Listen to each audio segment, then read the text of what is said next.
Welcome to the What's Happening Birmingham video podcast.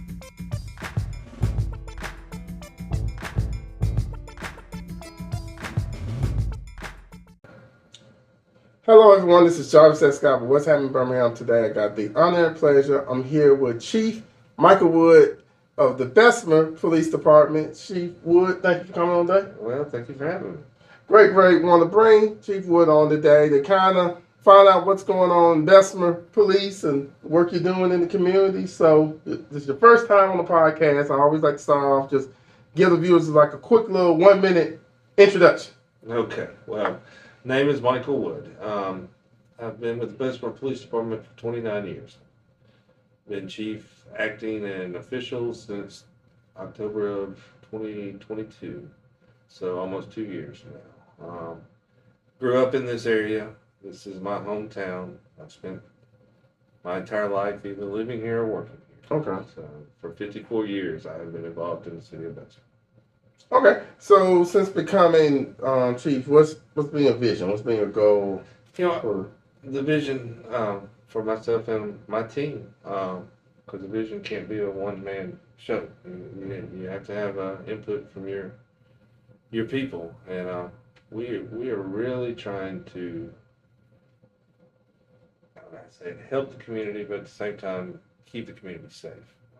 There's a lot of instances where there's been people in the correctional facility we run and stuff that really are there because of mental illness and so forth. So this year, with the help of Congresswoman Sewell, we were awarded a grant, and we're starting a program for the next 3 years, doing a co-response mental health program. Mm-hmm.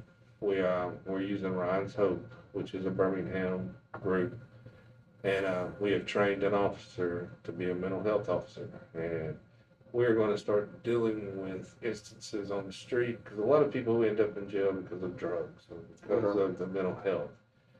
If we can curtail that at the start, then, or if we can get them into a facility to help them or get them back on their medication, then they won't be coming to jail. And jail is not a place for them. It's not going to do them any good. They're not going to get any better in jail. So if we can get to the root of the problem, then it will make the community safer and make the workload a lot lighter, so that officers can have more time to patrol and be out in the community. So you're building a new jail or making renovations on the jail, correct? We're making renovations Okay. on the jail. Okay. Yeah. This is a older building, but we're trying to at least make it as good as we can make it. The future plans is to build a jail, but that's probably 4 or 5 years down the road. Okay, so one of the things you talked about since you've been chief is, I guess it's in all police departments going on right now, is trying to find new officers. So yeah, we're in need of officers all the time. Mm-hmm. But I mean, it's a national trend. A lot of people don't want to be police officers anymore. And also in the Jefferson and Shelby County area, there's more jobs than there are people. So it's a very competitive market. You have to almost treat it as if you're a corporate 500 business. You have to recruit people and make incentives for them to come work, because they can just as easily go get a job anywhere. And not saying it's a generational thing, but there is a generational component. A lot of younger people don't necessarily look at the future. They don't look 20 or 30 years, what benefits am I going to have? They want to be able to do what they want to do when they want to do it now. And, the police world and that don't really mesh a lot of times. You kind of got to come to work. So take me through, I know there's what are the basic qualifications if somebody wants? The basic qualifications to be a police officer is at least 19 years old. No criminal history. You can have some traffic history. But drug usage, when I started 29 years ago, you would have been white for nothing.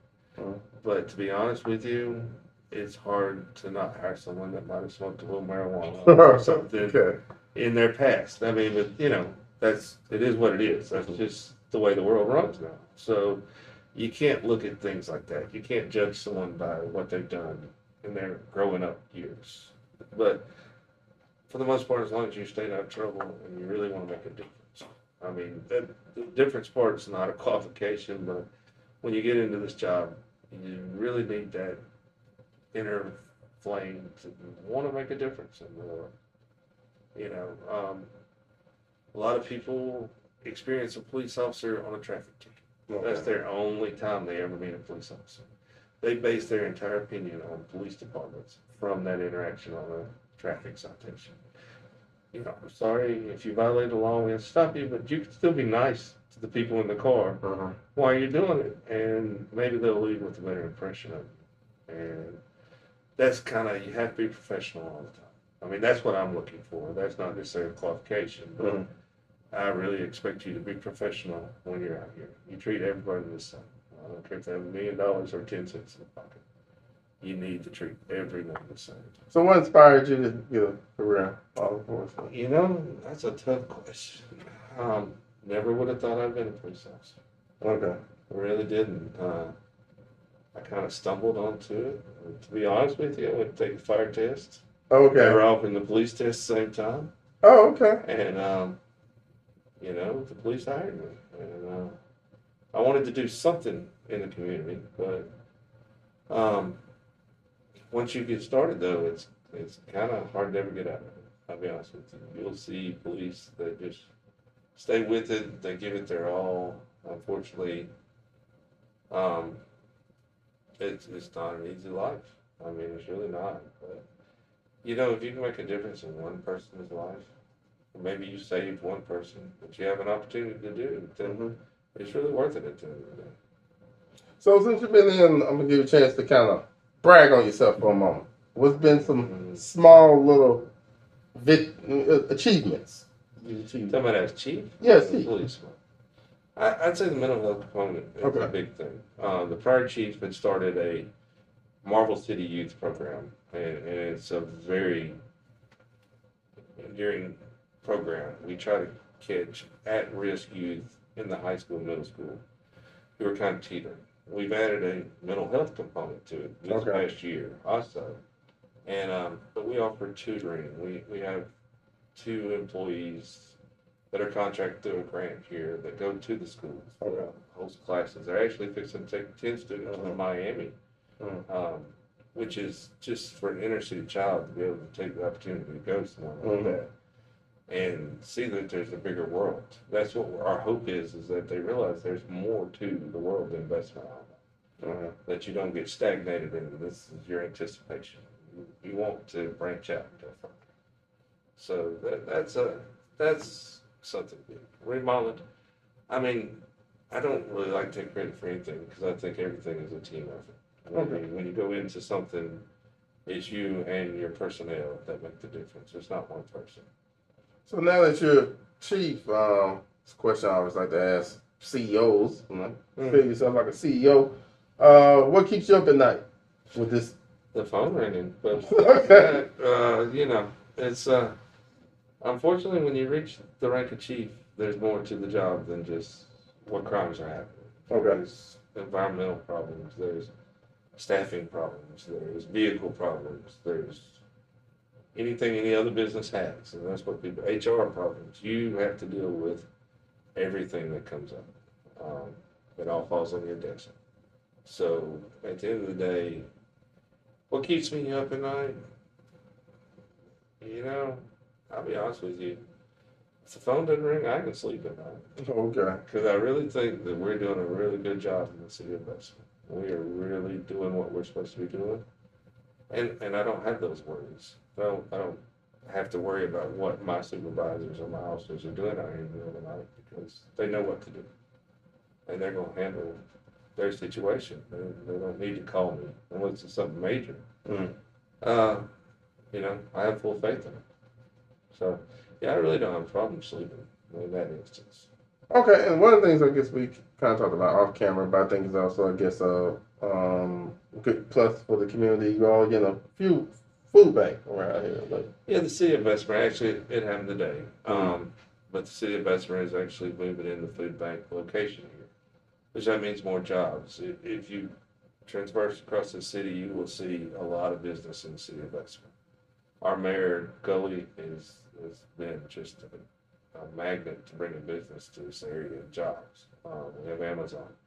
We have Dollar General warehouse. We have the Lowe's warehouse. We have Milo's Tea. We have just an assortment of jobs, and that's people call Bessemer, which I'm sure you've seen it on TikTok, the most dangerous city. That is bullcrap. I mean, but Well, there's a lot of footprint in Bessemer too. Like it's a transient city Yeah. during the daytime. Our city may swell to close to 200,000 people yeah, that's what I said. in the daylight hours. So Mhm. yeah, we may have a car broken into. We may have a thing, but you have to compare that 200,000, not the 27,000 that sleep here at night. Mhm. And those stats and people, they love to come out and take pictures of abandoned houses. I can honestly say the mayor is as quick as we can tear them down, is tearing them down, but the general public doesn't understand. A lot of those houses have asbestos. A lot of those houses. I mean, I love them to get gone because an abandoned house attracts trouble. But there's a process. You can't just willy-nilly go out and start tearing houses down. You have to go through court. You have to get it awarded. Then you have to contract it, bid it. You have to do an asbestos inspection. You have to take all that out, take it to a different landfill. It takes almost a year to get rid of an abandoned house. But they love to take a picture of the worst looking thing. Come take pictures of the good looking stuff in the city. We have new houses. We have new subdivisions being built in the city of Bessemer. People don't build subdivisions if you're the most dangerous city in the country. Okay? Yeah. So the general people that come here understand Bessemer's not a bad place. We just have a stigma on us, and we need to get away from that stigma. And if I do anything as chief, that's what I really want to push is, there's a big saying right here. It's called Big Bessemer. Okay. Our chamber pushes it heavy, and that's how we kind of view it. And this is Big Bessemer. Don't bring your mess to Bessemer. We have a lot of fall over. We border Birmingham on one side, West End. We do get trouble out of that. A lot of the stuff we get is from other cities, Fairfield, Midfield. It's not from Bessemer. It's, again, people coming into our town. And most of them have learned, you come here, we're going to come find you. Because we're not playing with that. You're not going to come cause mess in this city without us coming back for you. So, I just would love people to come check out Bessemer. We have some of the best eating establishments. We have all kinds of things here. Alabama Venture. Yeah, that's what I said. There's a lot of land footprint in Bessemer. We're a big city. Yeah. We have cow pastures on one side of town. Yeah. Inner city on the other. I mean, we're a very diverse community. Well, I want to thank you for coming on. You're more than welcome to come on from time to time. Anytime you'd like to what's the phone number? The phone number is area code 205-425-2411. Okay. And anybody interested in getting employment, come on. Yeah, he got a badge and uniform for you. Yeah, and after about a year's of training, you can get out there on the street. It takes about 1 year to get you on the street. Oh, wow. Okay. Yeah. Okay. Well, thank you for coming on, Chief. Thanks, sir. Thank you all for watching. Please check out what'shappenedbirmingham.com for more interviews. Don't forget to subscribe to the YouTube channel and check out the audio version of this on Apple Podcasts. Thank you all again. See you all later. And thank you for having me in Bessemer. I didn't say Bessemer. Bessemer. Bye, everybody. Yeah. Thank you for watching the What's Happening Birmingham video podcast. Please check out our website, app, or subscribe to our YouTube channel for the latest videos today.